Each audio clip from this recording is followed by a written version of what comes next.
My name's Bob Stone, Professor Bob Stone. I have a chair in extended reality at the University of Birmingham, UK.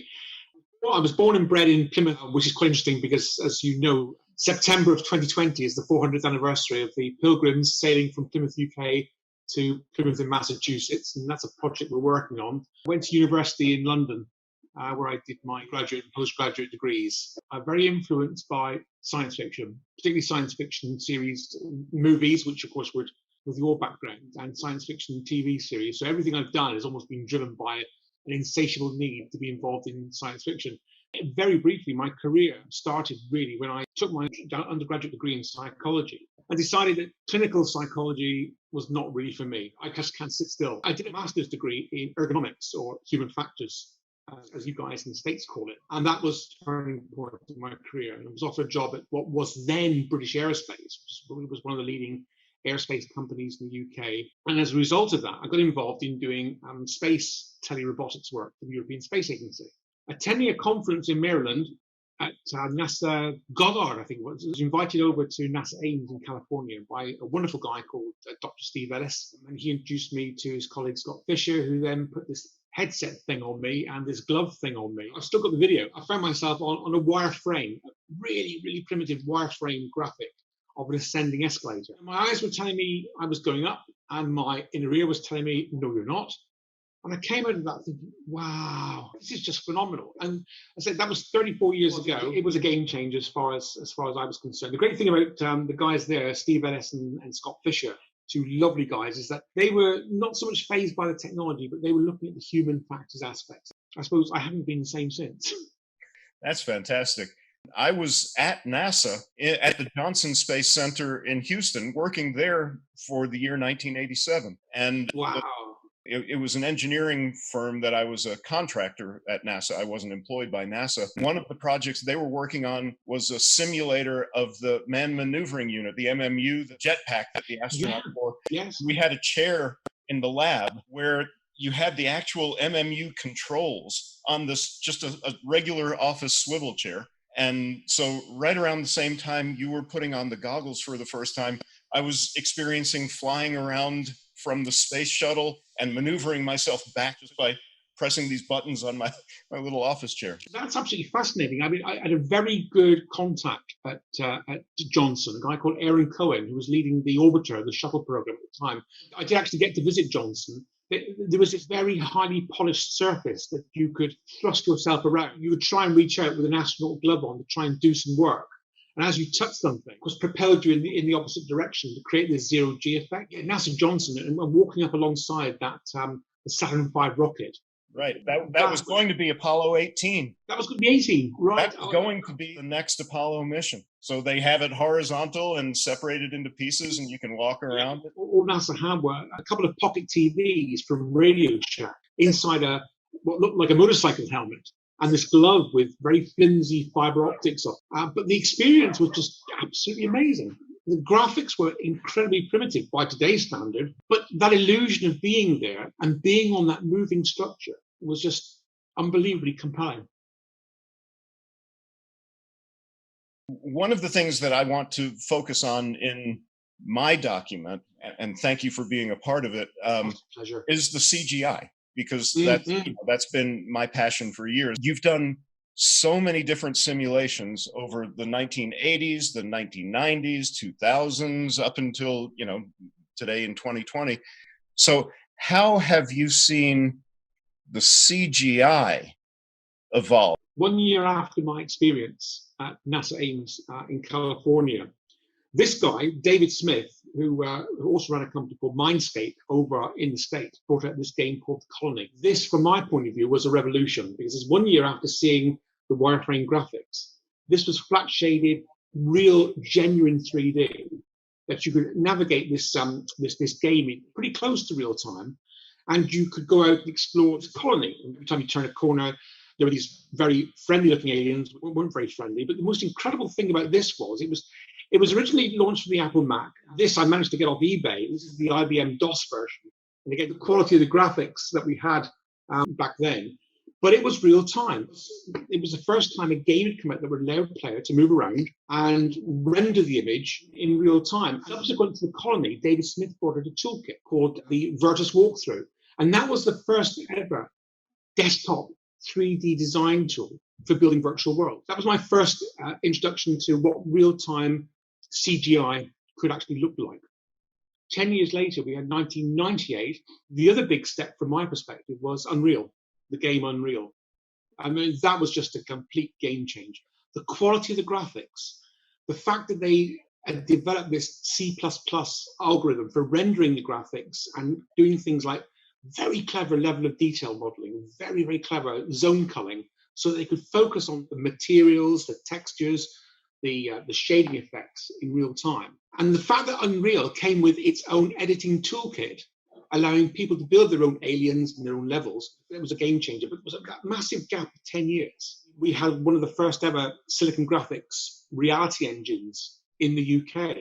And we were talking about £250,000 UK, and for something that we now take for granted on a £1,000 graphics-enabled laptop. I just wish I could get it going on IBM DOSBox on the computer. And of course, then post 1998, the serious games community exploiting the Unreal Engine, the Half-Life engine, the Crytek engine for the game Cry engine. That was a massive evolution where the games companies were demanding more and more and more of the graphics accelerator companies, and the quality then just rose exponentially to produce the toolkits that we're working on today. For the Mayflower 2020 project, what is your graphics rendering engine? Yeah, the engine and toolkit we use is Unity. We have experimented with others, but Unity is simply because, and I must admit, I'm not a graphics specialist. I'm just a frail human factor specialist. But my team are very much biased towards using Unity. And the reason we use Unity is not just because of the quality. A lot of people still use the Unreal 4 engine, and maybe the Unreal 5 engine if it gets brought out. There are a lot of people who use that, particularly for large-scale procedural train models, and there's nothing to touch it. Unity is great because we can use Unity for VR projects, AR projects, and MR, mixed reality projects, as we're doing for the British military. And it comes with a fantastic asset capability, online assets. One of my students last year created this fantastic vista mountain scene using assets that we bought from the Unity Asset Store for no more than $40. And that's now being used in hospitals to help people calm themselves. And it's narrated by Sir David Attenborough. But she actually bought a $40 Northern Lights special effect. And it's fabulous. And that was probably built by someone sitting in his basement, or her basement, figuring it out.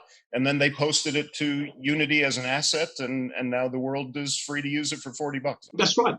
It's non-stop. If you want water effects, if you want mist effects, if you want clever physics effects. And this is great for my students who are, first and foremost, they're electronics students. So they come to me with no 3D experience at all. But the fact that they can download Unity for free and then bring these assets in and focus on using the assets to tell the story, knowing full well that building 3D worlds will not get them their degree, but they can put together all these fantastic things, makes all the difference. The better it looks, the more engaging the experience. Certainly for things like visualizing scenes of nature, like, for example, you mentioned Mayflower. I mean, we will be using Unity for Mayflower. So we will rely on a high degree of realism to have a 1620s model of the harbour from which the Mayflower set sail 400 years ago. But one of the things that human factors has taught me, and one of the things that the guys at NASA taught me, is you don't have to have fantastic photorealistic effects to succeed in delivering the training that the end users require. Have you done research on that? I don't think it's the same as the uncanny valley in CGI. Is there a place where it has to be a certain level of realism, but it doesn't matter if it goes beyond that? It's a good question. This has been quite a hard experience working with games companies. What we found was that the more rendering power or the more rendering effects you give to people, the more they will introduce things into their virtual worlds. Not because it's needed, but because they can. Actually, we found that with Silicon Graphics, when reality engines hit the world, people were building all kinds of ethereal type worlds, which looked absolutely fabulous, but typically tended to distract the end user from the training content. And that's where my background as human factors specialist comes in, is being able to observe what the people are doing, observe what the end requirements are and the end users, what they're capable of, what they're not capable of, and then try and specify the fidelity as close as we can to their needs. That's my particular research area. I think it's a case of, that's my I think that's the fire alarm has just gone off in the hall of our house. You need to go take care of a fire in your apartment. No, I don't think it's a fire. People say XR means extended reality. I just use it as X marks the spot. For X, put in V, put in A, put in M. VR is all about real-time interaction with computer-generated databases, which typically tend to be graphical, but of course involve sound, can involve very basic haptics, and can be delivered using head-mounted displays and gloves, but not exclusively. You can also, for example, interact with virtual worlds using a keyboard, mouse, and screen, Xbox controller, whatever. So it's not, you do not have to wear a headset to be immersed in a virtual world. Augmented reality, as we've seen, popularly with games like Pokemon Go, but also with a lot of the videos, some of which are questionable, from the likes of the HoloLens, Magic Leap, and what have you. Augmented reality is all about taking and superimposing those objects and associated media, text, 2D graphics, video, onto the real world. Mixed reality is a variant of that, in that what we're trying to do is use aspects of the real world to make the virtual more believable. So it's kind of flipping AR on its side. So in the case, for example, of our the medical casualty evacuation project that we're doing with the UK Ministry of Defence, what we have is a virtual reality headset modified with a single camera, single high definition camera, and we use chroma key so that anything that's blue or green inside a fixed enclosure will be represented to the wearer as the inside of, let's say, a Chinook helicopter. So when they look around, they can see avatars, they can see the side of the internal fuselage, they can look at the weapons guys fore and aft, they can hear the sounds of a Chinook in flight. When they look at anything that's not blue, such as their body, their arms, their hands, a very realistic looking casualty mannequin, synthetic mannequin, on a stretcher, mission critical items of medical equipment, which are not blue, they will see those things as real, almost as if they're inside the virtual helicopter. And more importantly, they can reach out with their hands and they can touch the real objects with their real hands. So going back to the 1990s, when I invented this, the Teletact, which is a series of little air pockets and these microcapillary tubes that feed the air pockets, invented back in 1990. We're not relying on cumbersome wearable equipment like this. What we're relying on is your real hand touching real physical material. In doing that, it makes mixed reality, makes the whole virtual world a lot more believable. Because we're selecting key elements, we are ensuring that those elements that are crucial to training are not represented virtually. They will respond as you expect them to respond, not as the virtual world approximates their response. And then telepresence, which is why I got involved with the great guys back at NASA Ames back in 1987. Telepresence is using very similar technology to virtual reality, but in conjunction with robotics, remote systems, creating the illusion for the human operator of these systems that he or she is present at a remote hazardous work site, be it underwater, nuclear, or obviously, or indeed if NASA were interested in space. And tell me about the submarine project that you worked on. We worked on a number of projects. We actually developed the UK's first submarine training virtual reality project, which we carried out an 18-month-long experiment. We showed that the kids who trained using virtual reality performed better in becoming spatially aware on board a real nuclear submarine. And as a result of that work, we were contacted by a charity called SHIPS. SHIPS stands for Shipwrecks in Plymouth Sound. And the divers were very keen to dive on the wreck of HMS A7, which is one of the first ever British-designed submarines, after the Holland submarine, which was developed in the US by Electric Boat. Now, initially they wanted some three-dimensional representation so they could practice what they were going to do when they went down there. It was 100 and, I can't remember, it was 170, 180 feet, but they would only have limited air and limited time down there. So we built a simple model.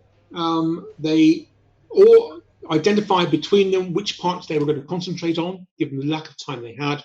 And then they brought up all of the videos, and including videos of some very, very huge conger eels, and we were able to then take that information and use it to increase the detail of the wreck site. That was a very rewarding project, part of what we call virtual heritage, which is the love of my life, if you like, in VR. Being able to make the invisible visible and to take people back in time to days gone past. To build that submarine, I think you said you made it with 3ds Max? We made the original model with 3ds Max. The textures were done using some of the rendering toolkits that are available, or the sub toolkits that are available with Unity. So things like being able to put crustacea and other flora and fauna on board the ship itself. We were able then to use that as a template for selecting different new textures, new rendering effects. We used fogging effects to create texture, and we used very, very simple particle effects to simulate the movement of fish around the conning tower and so on. So it was a combination of effects to come up with the final model. You did a project using drones and you mapped terrains. What was the technology involved in that? That was commercial technology, in all fairness. It goes hand in hand with the interest of the team and I in heritage sites.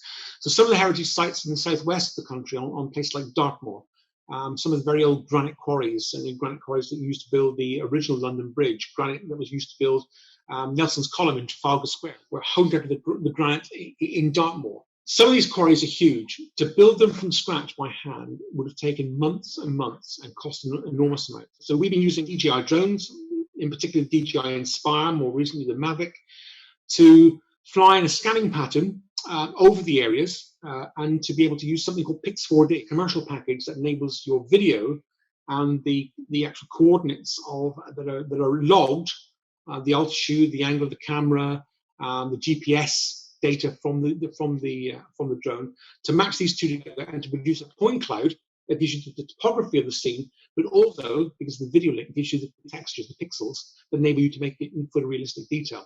And we then export that from the Pix4D package into Unity and patch it onto a slightly lower resolution general model of the terrain. And that saves us an enormous amount of time. And we've been doing that too in places like Drake's Island, the famous Drake's Island in Plymouth Sound, where we've also been using Matterport 3D scanners, time of flight, sort of laser type scanners to build the underground, the Napoleonic tunnels on the island as well, which has been really, really exciting. Very few people are allowed to go on that island, and we can now capture that, distribute to schools and the general public.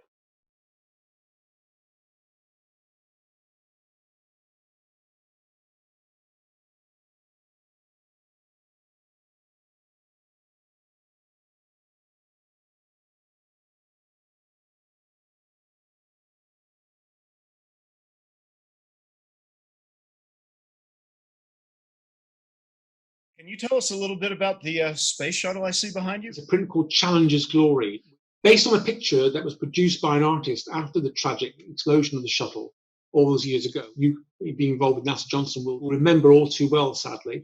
And the prints were produced so that the proceeds from the sale of the print could go to the Challengers' families. So I couldn't resist it. I was very lucky, being a Brit, to get hold of one of these. It takes pride of place on the wall. Share with us the model launch vehicle that you've got over there.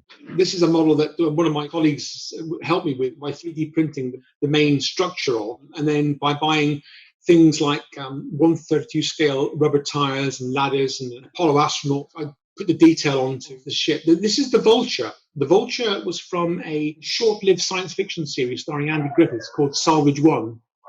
And Salvage One was all about sending the Vulture rocket into space to collect debris from the moon and to turn it into a commercial business.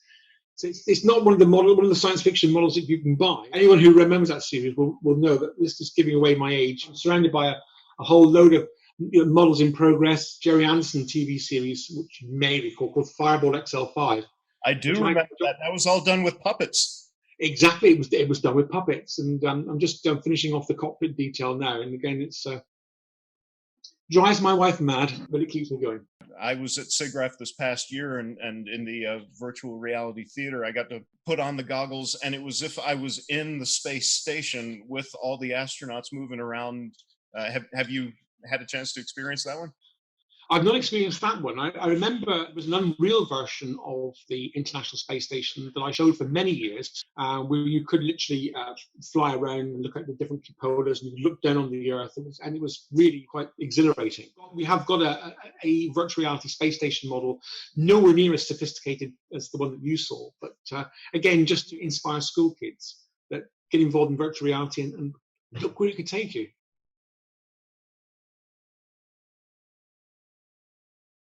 I was asking you if I'd left out any projects that you wanted to talk about or that you felt were significant, and also talk about what you see for the future of VR. In terms of any projects that we've left out, I mean, not really. There's loads of projects on our website, and I say the projects that I love most, the ones that get team and I out on the road. So I've never ever subscribed to building an expensive flash virtual reality center. I believe in taking technology to people rather than people trying to make pilgrimages to something that becomes a technological mausoleum. Things like virtual heritage. We've been doing things from the submarine project you mentioned, Drake's Island, the world's first submarine fatality back in the 1700s, right through to recently where we did an autonomous vessel survey of a reservoir in Devon and discovered the remains of some World War II torpedo nets. And that was a project which I love because we were able to send one of our little remotely operated submersibles down to film the fact that they were still down there. And presenting that to the local village, not a huge international conference, but the local village, presenting that to a small school somewhere in the countryside. That's what I enjoy most of all. In terms of the future, very good question. The form factor of virtual reality headsets is improving almost monthly, I would say. The Oculus Quest, with its inside-out tracking, its standalone capability, albeit quite limited, and its ability to track the hands most recently, excellent step in the right direction. The wearability is obviously improving. We're seeing many patents being produced, looking at sunglasses or spectacle-sized headsets. I hope that happens because in many respects, the displays and the optics haven't changed that much since the 1980s.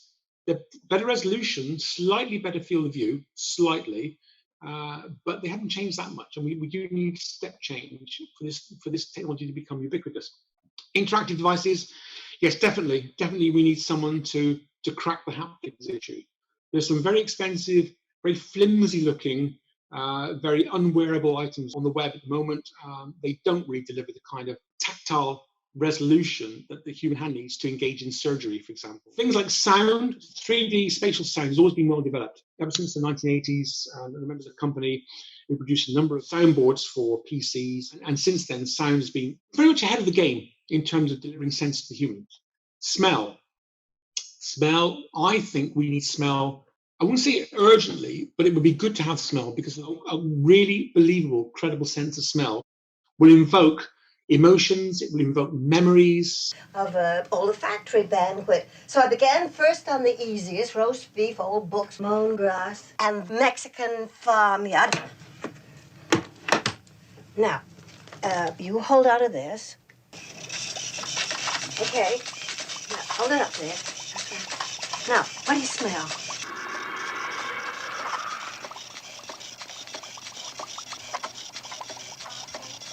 Smell. It's one of those stimuli that is so important to some of the defense projects that we do. Some of our defense medics only remember the smell of aviation fuel when they go on board a Chinook rescue helicopter. But it's also important for things like healthcare. So a lot of our virtual scenes of nature, to be able to include a subtle smell of the countryside, of pine, of the smell of the ocean.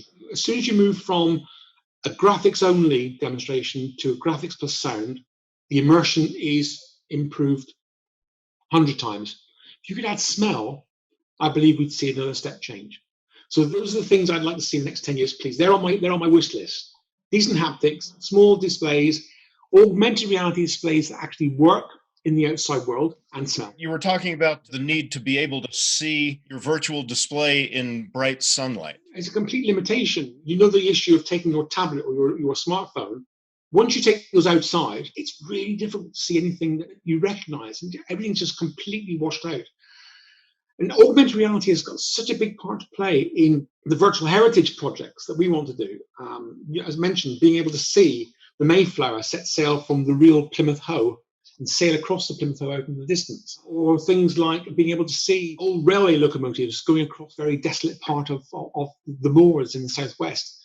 We can't do that until these things improve dramatically. And at the moment, the commercial headset, the commercial augmented reality headsets, they're simply not there. And again, that would be one of the things on my wish list. I said there was something else I wanted to talk about. What's going on over there? What's it like with the COVID epidemic? The death toll rises daily. It's just been announced today that there's another 750 odd people have died in 24 hours. We're well over 6,000 deaths now, I think. It is quite weird being in lockdown. I mean, my wife and I can take the dog for a walk. You're only allowed to have one exposure per day of no longer than an hour. Of course, our Prime Minister, Boris Johnson, is in intensive care. He's not on a ventilator. He's on oxygen. But obviously his symptoms worsened over the weekend and they've taken him into one of the London hospitals. So we're surviving. The food's not too bad. I mean, we're obviously watching what's going on in New York State. That's frightening. What you guys are facing is absolutely frightening. It's hard not to be upset when you see that there was a lot that could have been done and that just wasn't, and it continues to be that way. And the healthcare workers here are continuing to go into battle every day without their protective gear. The main news bulletins, 6 o'clock and 9 o'clock, cover what Trump says and what's going on, and the mayor of New York, all the good folks over there.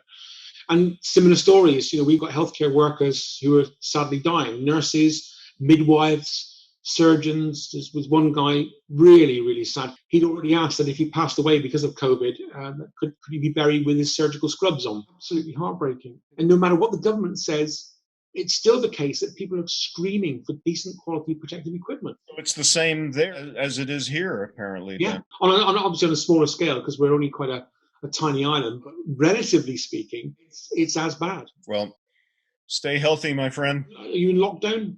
Oh, yeah. I'm here with my girlfriend. We go out for walks each day, but we have to wear masks now. Yeah. I'm concerned personally as the Pioneers chair of SIGGRAPH. What are we going to do about the SIGGRAPH conference? I was supposed to speak at the World Science Fiction Convention where they hand out the Hugo Awards every year.